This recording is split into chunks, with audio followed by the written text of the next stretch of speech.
Hey everyone, welcome back to Reels Dive. I must say, our YouTube shorts are doing amazing, and thank you all for taking time to pop in and watch them. We'd like to get more on our own actual content, so without further ado, let's move on. Today, we're diving into the fascinating world of new Netflix movie, The Killer, directed by the superb David Fincher. What makes this film stand out? Well, amongst other things, it turns out the protagonist uses some pretty interesting aliases, and they're all tied to classic sitcom characters.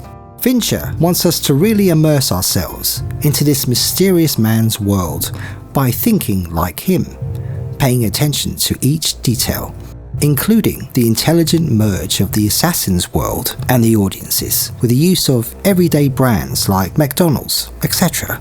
Stick around as we explore the movie's stickler for detail. But before we jump in, don't forget to hit that subscribe button, ring the notification bell so you never miss out on our next deep dive into the world of cinema. Let's go! David Fincher is known for his meticulous attention to detail and his ability to weave complex narratives. The use of these aliases is just one example of how he elevates the storytelling experience. It's these subtle touches that makes Fincher's films a joy to watch. If you're a fan of his work, you'll definitely appreciate the thought put into every aspect of The Killer. Alright, let's talk audience reactions. Have you seen The Killer? What are your thoughts on these aliases and their connection to classic sitcom characters? Drop your comments below and let's get a discussion going. I've also found some interesting reactions on social media. So first things first, let's take a quick look at the aliases used in The Killer. These names are not your average run-of-the-mill aliases. No, they're cleverly tied to classic sitcom characters. And you know Fincher always has a trick up his sleeve. Let's run through the list and see how these names play a role in the movie. But before we do, spoiler warning, we do divulge some plot details. If you haven't yet seen the movie, go ahead and do so on Netflix. Then please come back to us and watch this. So in the order the aliases appear, let's go. Alias 1, FELIX UNGER. After the first disastrous killing scene in the movie, the killer's paranoia is revealed when he leaves his kill site and makes arrangements to flee the nation. Under the identity of FELIX UNGER, he boards a trip from Paris to Miami before the desk agent remarks on his amazing air mileage. This name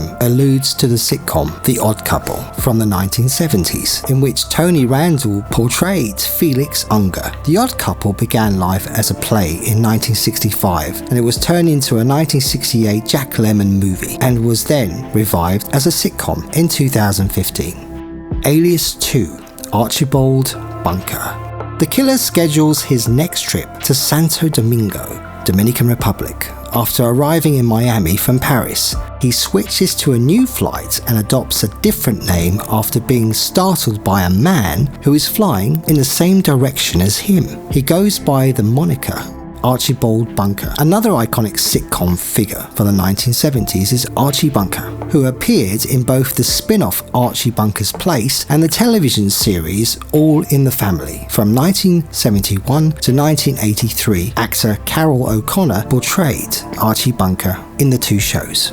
Alias 3, Oscar Madison. In the Dominican Republic, the executioner sends a FedEx bundle to Dolores, which he would later use to penetrate her office and kill her and Hodges. The choice may push for another watch of the film, as it's not entirely obvious on the first go. He utilizes a Visa card to pay for the delivery, which shows his name as the nom de plume, Oscar Madison. Oscar Madison is FELIX UNGER's other half in The Odd Couple and was played by Jack Klugman. Talk about loving that show enough to put both characters in this.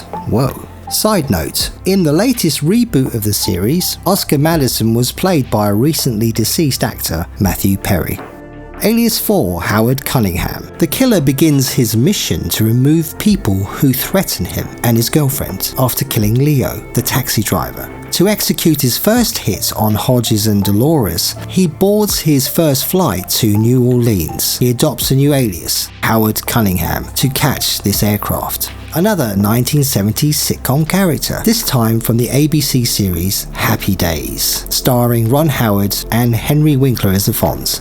actor Tom Bosley portrayed Howard Cunningham, the father of the show's family, and one of the main characters. Alias 5, Reuben Kincaid. After doing business in New Orleans, the killer drives his rental car to Tampa, Florida, where he kills the Brute. After returning the keys to one car, he uses the alias Reuben Kincaid to rent another car from a different company. The alias is a nod to the comedy The Partridge Family from the 1970s, which followed the band of the same name as their musical endeavours. Reuben Kincaid was the manager of the musical Partridges, who made up the majority of the cast. Actor David Madden played Kincaid. Alias 6, Lou Grant. Following a fierce altercation with the Brute in Florida, Fassbender's killer ignites a Molotov cocktail and departs from the brutish man's house in flames, destroying any traces of his identity. The killer, now covered in bruises and blood, travels on to New York, where he will seek out his next target. He assumes the alias Lou Grant in order to catch his aircraft north. One of the greatest TV actors of all time, Ed Asner, played the role of Lou Grant, who starred in the sitcom The Mary Tyler Moore Show from 1970 to 1977, as well as its spin-off, Lou Grant, in which Asner gave the character a more somber tone. Alias 7, Sam Malone. The killer arrives in New York and rides a train to an upstate suburb before renting a second vehicle to go after Tilda Swinton's role as the expert. He uses the alias Sam Malone on a driver's license from Massachusetts when renting the new car. Actor Ted Danson, another legendary figure in television, portrayed the character Malone in the 1980s sitcom Cheers. The sitcom, which was situated in Boston, is also mentioned in relation to the Massachusetts license. Alias 8, George Jefferson. To kill his final victim, the main character travels to Chicago just before the killer comes to an end. To prepare himself to vanish back to his home in the Dominican Republic and spend the rest of his days there after his work is done, he first ties up loose ends in the United States by cancelling his bank account and transferring his fortune to a Caribbean account, using the alias George Jefferson, a nod to a character from The Jeffersons. Alias 9, Robert Hartley, the final alias used. The killer arranges a trial membership at the Ballyquinox gym in order to observe his ultimate target. In homage to Bob Newhart's character from the Bob Newhart Show, he checks into the gym using the name Robert Hartley. In the sitcom from the 1970s, Newhart portrays Chicago-based psychotherapist Dr. Robert Hartley. Another clever allusion. The name's usage here denotes a light-hearted aspect of the killer that contrasts with the darker, bloodier aspects of the movie. In the meantime, Fassbender's killer never really says who he really is. So why use classic sitcom character names as aliases? It's a brilliant move by Fincher that adds depth and a touch of humour to the movie. We all love a good Easter egg, and these aliases create a connection between the film and iconic TV characters. It's always exciting to see how viewers interpret these creative choices. As we wrap up, let's recap what we uncovered about the aliases in The Killer.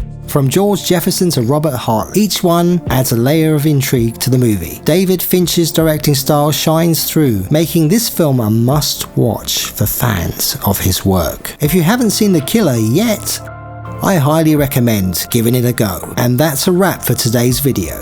If you enjoyed this deep dive, don't forget to give it a thumbs up, subscribe for more content, and share your thoughts in the comments. Until next time, signing off from Base Camp. Peace out.